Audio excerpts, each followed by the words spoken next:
A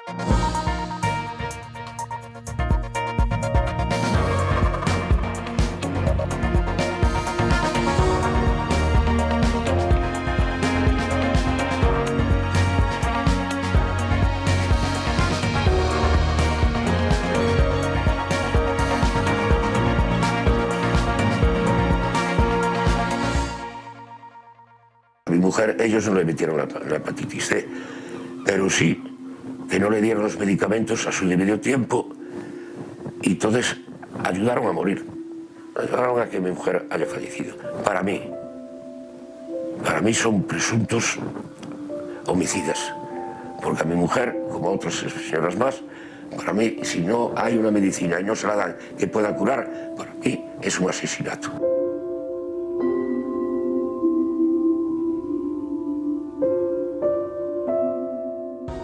Eu xa sabe vostede que creo que opinei en algunha ocasión que vostede é unha persoa con criterio propio, que fai uns análisis sosegados e, polo tanto, lle vou pedir que me convenza ou que convenza os telespectadores de dúas cuestións.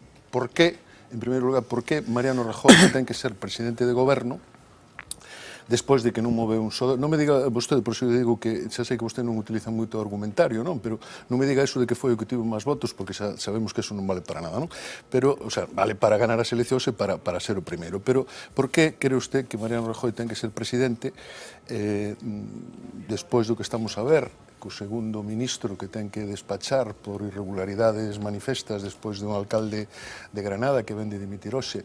Despois, vostede se refería a eso, e permítame que o faga tamén, que hai un auto judicial que fala de organización criminal, despois de que desde o 20 de decembro neste país, pois casi toda a información que surdiu co Partido Popular pois estivo relacionado con casos que ben é certo que se están ahora atallando, pero que son casos de corrupción. E tamén quería que me dixese por que Alberto Núñez Feijóo ten que seguir sendo presidente de Galicia, e eu lle dou dos datos nada máis, é dicir, un que publicaba Antonte, creo, fai uns días, a Voz de Galicia, que dice que Galicia perdeu desde o inicio da crisis o 5,2 da poboación activa, é dicir, prácticamente 80.000 persoas, e despois de que desde que comezou a crisis marcharon de Galicia 234.000 persoas.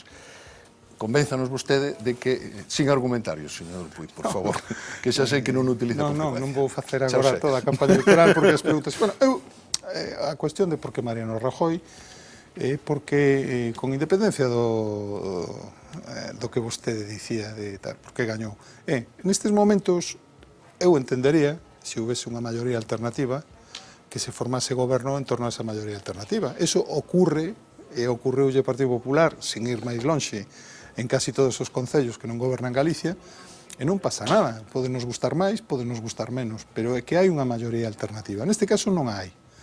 E, polo tanto, se se quere formar un goberno que manteña o que España como país, co PSOE, co Partido Popular, e no seu momento tamén cos nacionalistas moderados, o proxecto de país no que estamos, que é un proxecto de un país democrático, inserido en Europa, con compromisos como os que conleva a pertenza ao euro, etc., bueno, pois a única alternativa era negociar co Partido Popular. Ben, dito isto, eu quero recordarlle que o normal é que un candidato que se presenta, pois que ten o apoio do seu partido, sexa quen lidere ese goberno, pero é que esa tampouco foi a cuestión.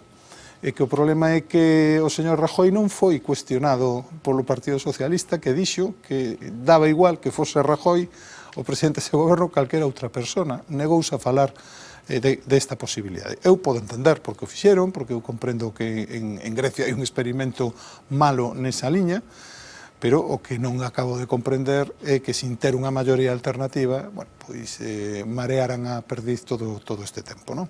Neste tipo de asuntos, precisamente, o que importa é o 1% restante, non? Non tanto o 99%, porque estamos falando da vida tamén das persoas, non? Pero que ese 1% foi porque o Comité Médico, que, por certo, non dixo Rubial que vía os expedientes só clínicos, dixo, porque eran anónimos. Ese 1%, eses 13 ou 14 casos que rexeitaron, foi porque os médicos dixeron que non era ese medicamento apropiado para esas personas, non?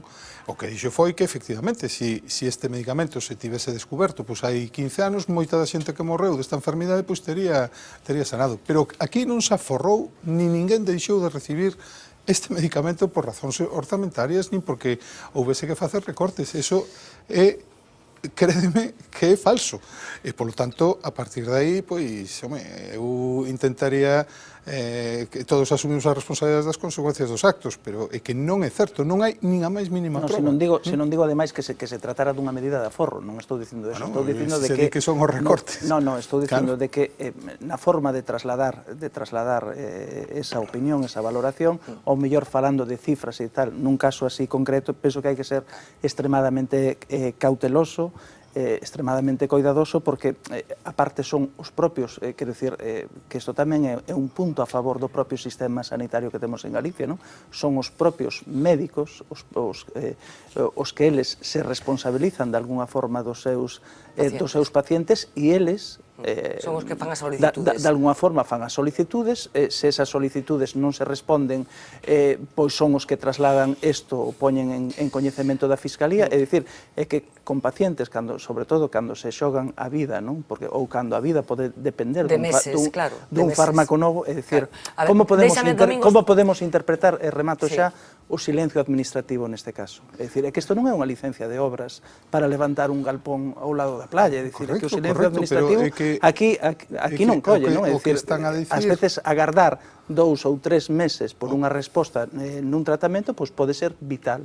Entón, isto marca de forma... O que se está a dicir é que, en termos xerais, se respostou a petición dos médicos. E agora, pois, efectivamente, vamos a analizar algúns casos, e vamos a velos, porque xa oiches ao responsable que dixo que se respostou con bastante diligencia, non? Eu tamén quero decir, porque iso é o que nos din os médicos, que este tratamento, cando o deterioro era moi elevado, incluso a súa aplicación non salvaba a vida, non? Bueno, o que creo que isto é un caso destes de decir, como están dicindo algúns, non digo na mesa, pero isto é que os recortes matan e que hai unha vontade de matar criminal e vil.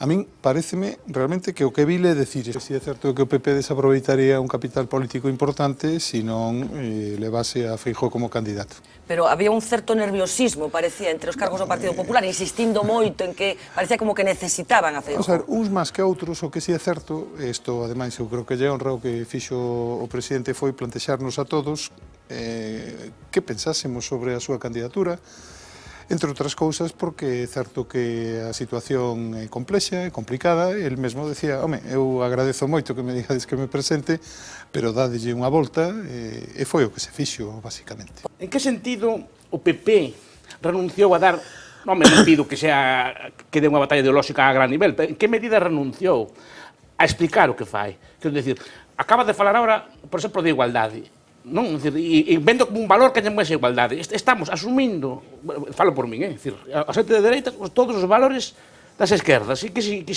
entramos na dinámica deles, non sei se me explico, que se máis igual, non, unha persona conservadora, unha persona liberal diría, non, a mí non me importa a igualdade, me importa como está o máis pobre, diría así, e o máis pobre galego está así, mellorou, non que está máis igual, igual estaban a mellor en Corea, ou un tipo de sitios,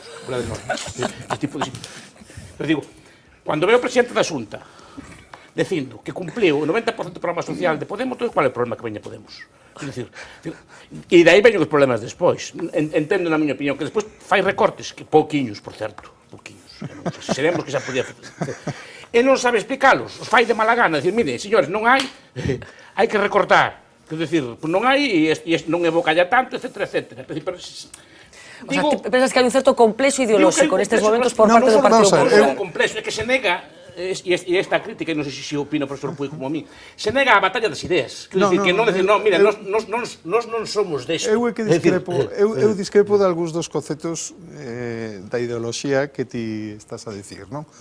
É certo que o mundo ideolóxico é moi variado, é certo que ti podes estar no Partido Popular, porque representa algo máis próximo ao que ti pensas sin ser ao 100% o que pensas, pero o que non é verdade é que o valor de igualdade non sexa un valor asumido por los partidos populares e de centro-dereita europeo. Me gustaría saber hasta qué punto el PP de Galicia cree que también ha sido demasiado condescendiente con la corrupción en Galicia. Primera pregunta. Segunda pregunta. ¿Cuántas veces se ha arrepentido el Partido Popular de no haber reformado la ley electoral como proponían hace un año más o menos por estas fechas prácticamente todos los varones territoriales del PP que se llevó por delante en las elecciones municipales? Tercera pregunta, que va enganchada con esta. Hablaba de un espacio propio de la ley de las elecciones gallegas. Sería discutir a rebufo de lo que ocurre en las elecciones estatales, porque estamos hablando del 26 de junio, julio y agosto son meses que todo el mundo sabe son de profunda actividad parlamentaria allí en Madrid y bueno, en cualquier otro parlamento, y si no sería meter esas negociaciones otra vez también en la campaña de las elecciones gallegas. Y la última de todas, también relacionada con las elecciones, ¿cuántas veces se ha arrepentido de que le pongan de delfín de Alberto Núñez Feijóo? Facilitas todas. No, vamos a arrepentirme de que me poñan de delfín, non me podo arrepentir porque eu nunca me puxen de delfín, por lo tanto, de eso non me podo arrepentir. Se acaso se pode arrepentir que me meteu a min de delfín.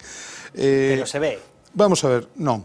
Ademais, sempre o dixen. Mire, vamos a ver, corrupción en Galicia, eu claro, pediría un pouco de precisión, porque que eu saiba, en Galicia, o Partido Popular non tivo que afrontar un caso de corrupción nin de cerca da magnitude dos que estamos a coñecer en Andalucía, en Valencia ou en Madrid. Pero la corrupción tiene magnitud, eso es corrupción. Vamos a ver, outro día escoitaba unha información que decía que o problema que ten Dilma Rousseff é de 2.000 millóns de dólares e só os seres e os cursos de formación en Andalucía son de 4.000. Claro que ten unha dimensión. Aínda que todo o mundo ten que ser honrado, non é o mesmo un erro administrativo na tramitación dun expediente que levarse 20 e tantos millóns de euros a Suiza. Evidentemente non é o mesmo. Ben, dito isto, en Galicia eu descoñezo se vostede se refire a un caso, agradezo yo que me o diga. No, ha habido un montón de alcaldes e concejales que han estado salpicados por investigaciones. O que lle podo responder polo grupo parlamentario, e ademais o digo con satisfacción, que non só é o meu grupo, sino que todos os grupos parlamentarios, desde que se levantaron as últimas imputacións que había, ou investigacións que había pendentes, no meu parlamento, no meu grupo, ninguén está suxeito a unha cuestión destas, non? E cando houve algún diputado que estivo investigado, ou que o Tribunal Superior de Xusticia anunciou que iba a abrir xuízo oral, inmediatamente foi apartado, cousa que non é fácil, porque un diputado, como sabe, só marcha si o decide el, non?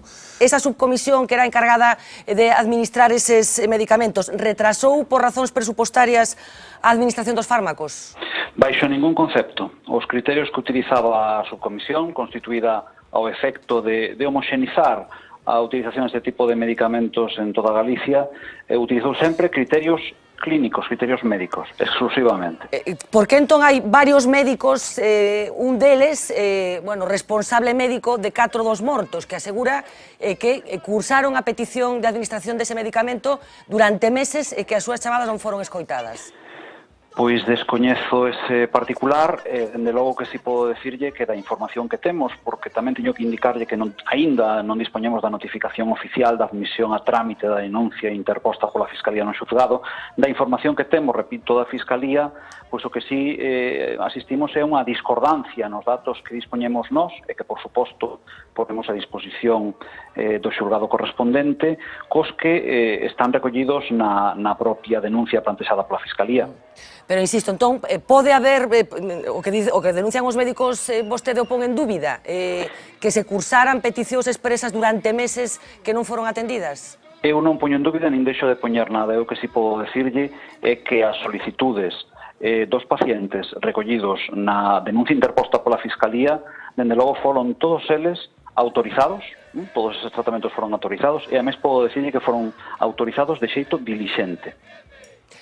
Recibiron unha carta dunha paciente en concreto, dunha médica en concreto, para que se lle administrara ese medicamento a un paciente que finalmente recibiu ese tratamento como consecuencia desa carta que, segundo aseguran, foi remitida á exconselleira e a vostede mesmo?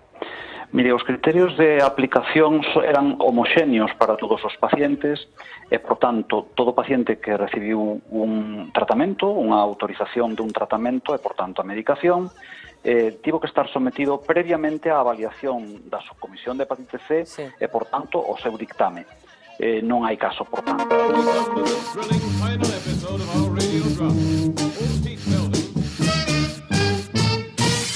Of the récord. Hay un conflicto abierto en la Diputación de Ourense. 5-4-3. Muy buenas noches, queridos telespectadores. Que puede poner en peligro las sólidas relaciones entre la provincia y Washington, D.C. El tema de lo de Estados Unidos es algo fascinante. Recapitulando, nos habíamos quedado en las aventuras de José Manuel Baltar en Washington, buscando contactos comerciales para Ourense.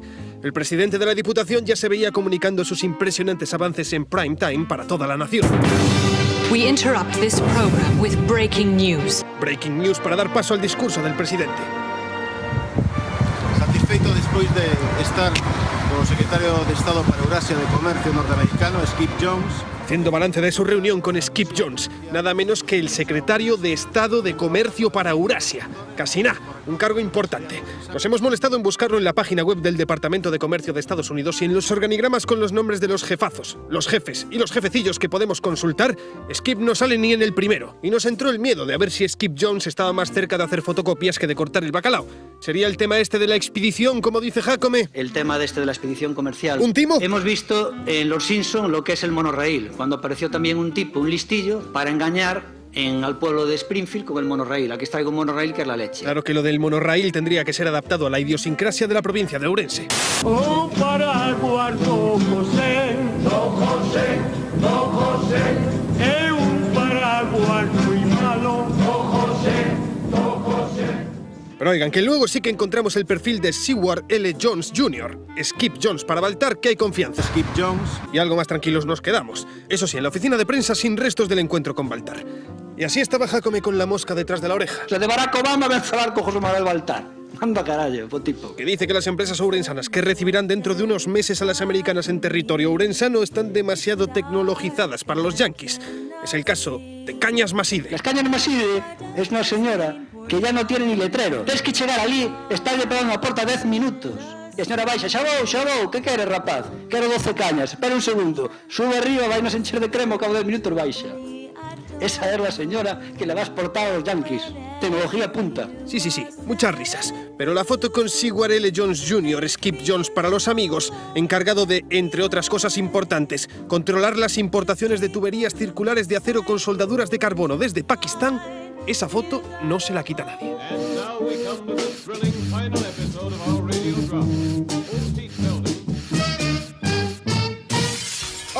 O peor momento, creo que te he contado, ¿no? O peor momento foi cando executaron a José María. Cando vexo que sentan nun sillón parecido a este, un pavo atrás, cunha argolla, ven o verdugo, jacara tapada, tomalle a medida, fai un risco onde para poñer a argolla máis arriba ou máis abaixo, según a estatura para que lle clase. Engrasouna, e despois volveu marchar o verdugo. Soupemos cando mataron porque, dixo viva Rusia, viva a República.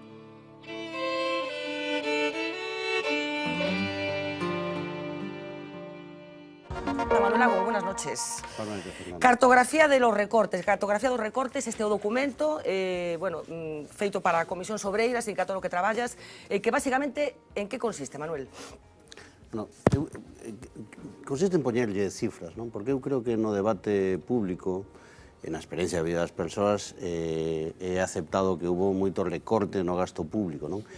Pero as cifras non estaban ben postas, non se sabía exactamente canto se había recortado, en que partidas, en que conceptos. E eu me plantexei facer unha cartografía de que acontecera nestes anos de crise. Exactamente. Canto e donde foi no que se reduxo o gasto público. En parte, voucho dicir, ten a súa orixe este traballo nun debate nesta mesa con Bastos, no que Bastos o profesor Bastos defendía de que non se produxera ningún recorte do gasto público. E eu, espoleado por ese debate, dixen, pois vou cuantificar, vou facer un traballo científico para ver unha cartografía, unha radiografía, non? No que existe, obviamente, unha opción ideolóxica, pero trátase sobre todo de detallar o proceso. E para eso utilicei, digamos que eu creo que un dos méritos que ten o traballo é que parte dunha base oficial, un informe de intervención general de la Administración del Estado, que é do gasto executado polas administracións públicas. porque moitas veces se traballa con orzamentos que logo se parecen un pouco a realidade. Claro. E ademais é o gasto consolidado do conxunto das administracións públicas. Isto é, en España gasta o Goberno Central, a Seguridade Social, as administracións autonómicas, as locales. O informe de intervención general da Administración do Estado o que fai é consolidar nunha sola cifra, por exemplo, o gasto en sanidade. Bueno, vamos a entrar despois en detalle de cada unha das partidas. Xosé Rodríguez vai nos axudar a facer ese percorrido, pero o que ten acontecido en España entre os anos 2009 e 2014, que é o período que ti analizas, pódese decir que foi como unha guerra?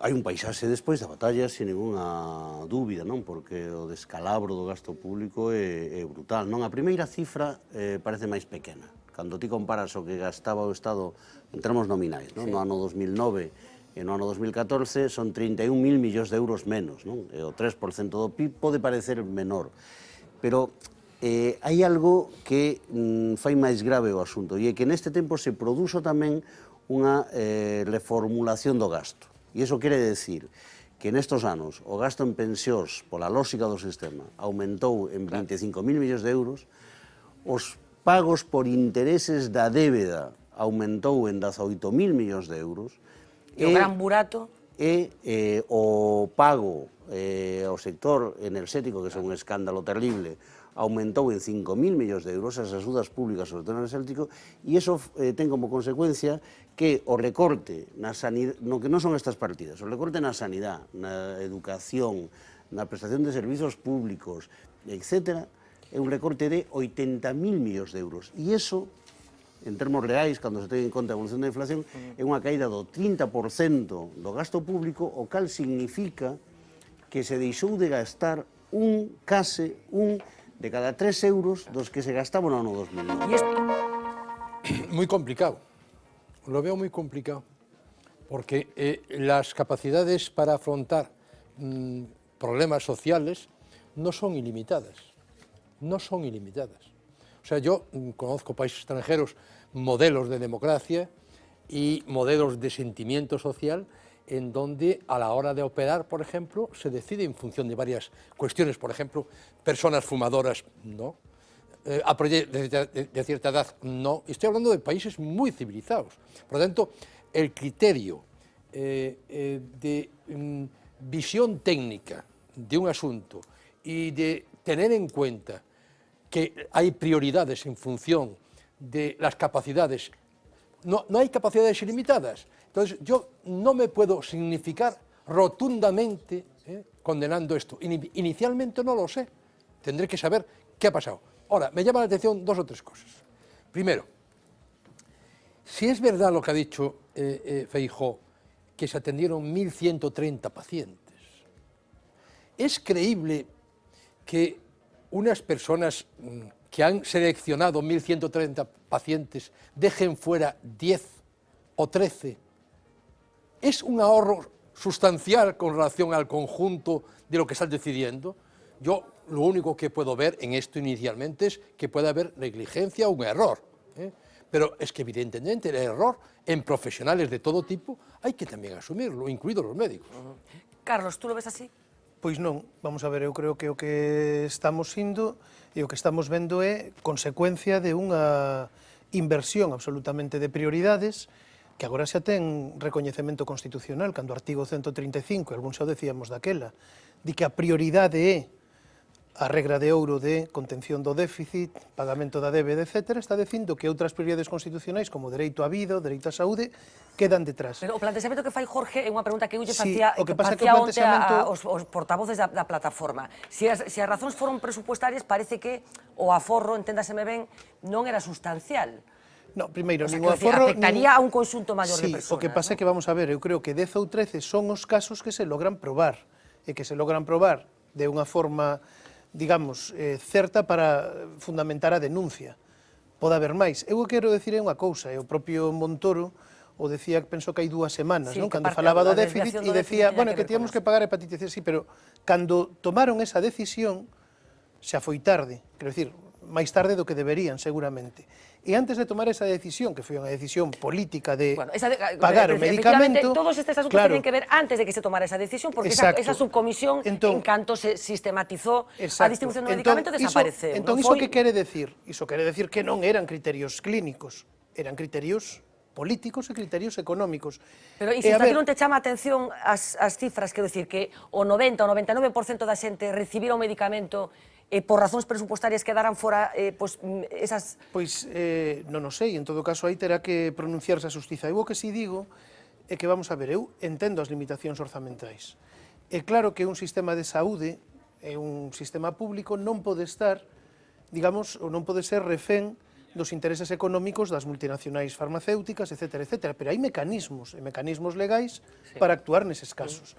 Podes expropiar a patente, pode haber un permiso temporal, como fan outros países. Bueno, poucos. India. Bueno, a India, Egipto no seu momento... Bueno, quero decir, hai poucos, non sabemos moi ben por qué, pero efectivamente sucede así. Podería actuarse. Dos países que non son modelo de sanidad, ni la India Bueno, pero a India, neste caso, a India é un modelo para Médicos Sin Fronteiras absolutamente. O modelo pode ser Estados Unidos, onde a xente directamente morre se non... Non me lo digas a mí, que me has oído tú muchas veces criticar la política sanitaria de Estados Unidos. Por iso digo, Roberto, eu non estou poñendo de modelo a ninguén, simplemente digo que as políticas que se estiveron seguindo do que Feijóo anda presumindo estes días de que nos cumprimos co déficit, etc., ten consecuencias, e algunhas das consecuencias son estas. Bueno, eu quero simplemente, a India pode que non sexa modelo para moitas cousas, pero organizacións tan serias como Médicos Sin Fronteiras, por exemplo, poñen a India como exemplo de como se pode comportar un Estado cunha multinacional que... Vamos a ver. A eso me refiro, a eso te estaba referindo, ¿no? ¿no? Es perfectamente evidente, yo no estoy hablando de eso, estoy refiriéndome a que el hecho la India no es modelo de política sanitaria porque la India es un país... No, pero en concreto, una de las grandes preguntas que se hacía es por qué los estados aceptan el chantaje de un laboratorio que está cobrando por un medicamento lo que el medicamento... Porque terán intereses compartidos que gobiernan. Está años luz de la de la India. Bueno, en cualquier caso hablamos de este asunto concreto. Vamos a ver. Yo creo que, primero, y lo diré con toda claridad, las declaraciones que hemos oído de la oposición ponen de relieve con claridad que la política se ha convertido en Galicia en un auténtico estercolero. Es decir, que en un estercolero, así de sencillo. Esto es un estercolero donde se puede acusar directamente a la administración de haber matado gente. De todas maneras, Roberto, no es la oposición, es el fiscal el que considera esto. Pero si no estoy hablando de eso, estoy hablando de una cosa es que el fiscal entienda que en unos casos ha habido negligencia profesional o ha habido prevaricación, bueno, ya lo veremos, y otra cosa es que con ese motivo, porque esto es el mecanismo judicial, o sea, el mecanismo judicial funciona de esta manera y automáticamente es una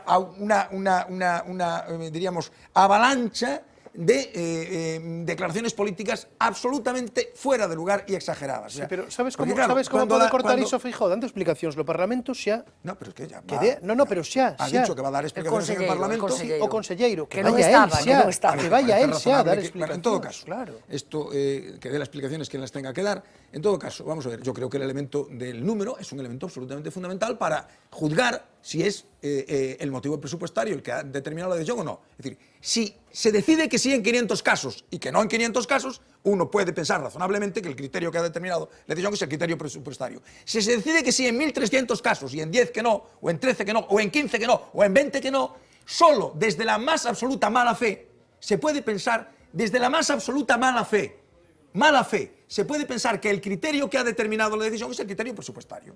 Porque, evidentemente, no puedo... si le doy la medicación a 1.300 personas y no se la doy a 10, otra cuestión distinta es que la decisión de no dárselas a 10 sea correcta o incorrecta, sea médicamente adecuada o inadecuada, sea negligente o no negligente. Pero, desde luego, tirar por elevación y decir, no, esto es una responsabilidad política directa porque hay un problema presupuestario. Me parece un disparate. José Luis. Un disparate. Y vamos a ver, esto, efectivamente, el fiscal tiene todo el derecho de imputar, de acusar, el juez imputa y vamos a ver qué es lo que ocurre.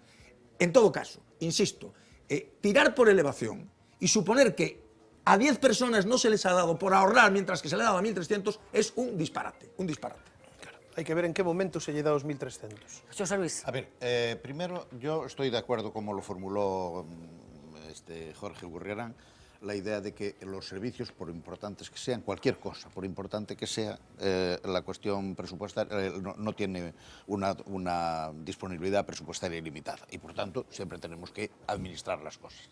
Y es evidente que en el sistema de sanidad, que es el primer elemento de gasto de España, no se puede ir a la política de decirle hacemos todo a todos y así nos curamos mejor y nos libramos de las responsabilidades y nos libramos incluso de las decisiones de conciencia. Viene uno que le duele la cabeza y yo le hago todos los escáneres, todas las pruebas, lo mando al hospital de al lado y tal, y luego le digo que tiene una migraña. Bien, pues eso no se puede hacer así y, por tanto, sería la primera cuestión que tenemos que afrontar.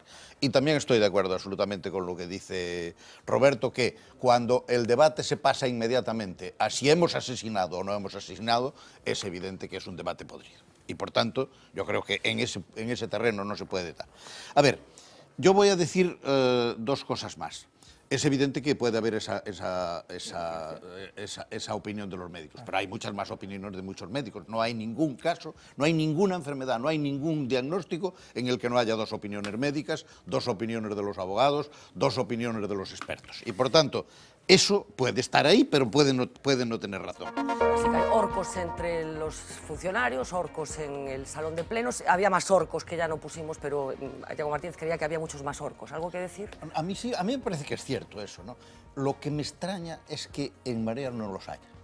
Sí. Porque es una especie que está introducida en el conjunto y, por tanto, el que más y el que menos tiene un orco en la familia y tal. Y lo curioso es que todos los que no son orcos hayan coincidido en Marea y gobiernen tan bien y tengan tanta credibilidad y hablen de cosas tan interesantes y tan importantes como el discurso que acaba de hacer que no es un orco, pero es un inútil. Sí. Yo tenía en mi casa, éramos... ¿Tú también tienes orcos en la familia? No, en mi casa éramos 10 hermanos, estoy hablando de pequeño, y había un hermano mío que lloraba mucho y decía, mamá, todos contra mí. Mira, yo te digo una cosa, escucho a este señor y tiemblo. Tiemblo porque lo acabas de decir tú. ¿Cómo es posible que estadísticamente coincida en que dentro del grupo de gobierno no haya ningún orco? Carlos, eu creo que é unha forma de falar que pode ser máis feliz ou non. Eu creo que en todos os gobernos tamén ten que haber algún, non, que reparta, e en todo caso, Iago Martínez se vai cumprir ese papel, eu constato que é bastante máis educado que un Rafael Hernando ou que outros, non, que cumpren esa función. Tamén dito isto, espero que non teña razón, porque os orcos, eu non me engano, no Señor dos Anéis fabricábanse, ademais fabricábanse autofabricábanse nunha especie de fábricas subterráneas, iban saindo, entón claro, cuidado, porque os orcos poden multiplicarse. Las personas tamén se multiplican e se autofabrican. Pero no. A ver si nos sabemos ahora. Pero as persoas multiplícanse dunha forma bastante máis fácil, agradable que como se fabrica. Hombre, pero el producto no tiene que ver con la agradabilidad. Roberto, te pido así como una impresión only. Filme o que día novela. No, la impresión es muy fácil, o sea, no hay tentación autoritaria que no tenga siempre un buen enemigo. Es decir, que lo más importante es buscarse un buen enemigo y echarle la culpa de todo a tus aliados, no a los que no te dejan gobernar, a los que te dejan gobernar.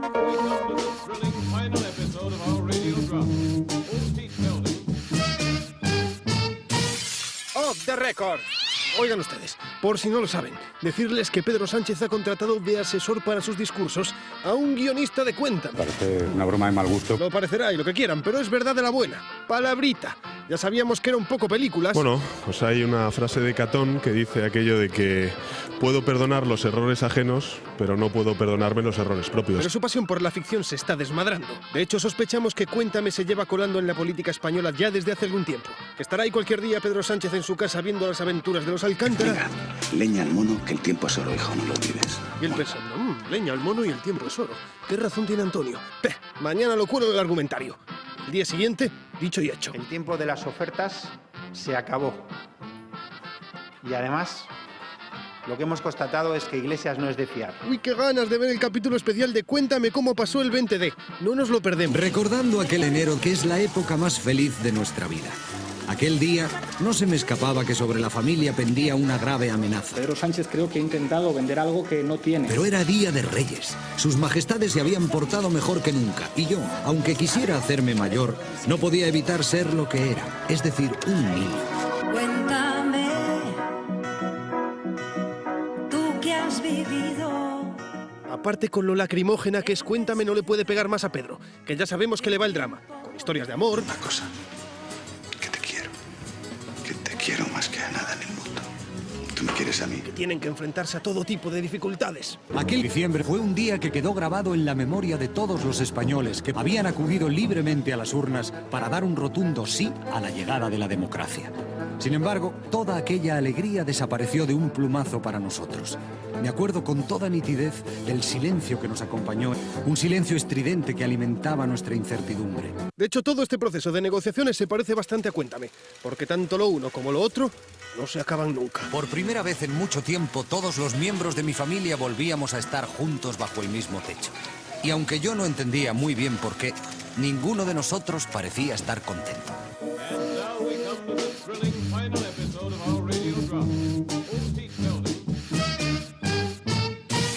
Off the record.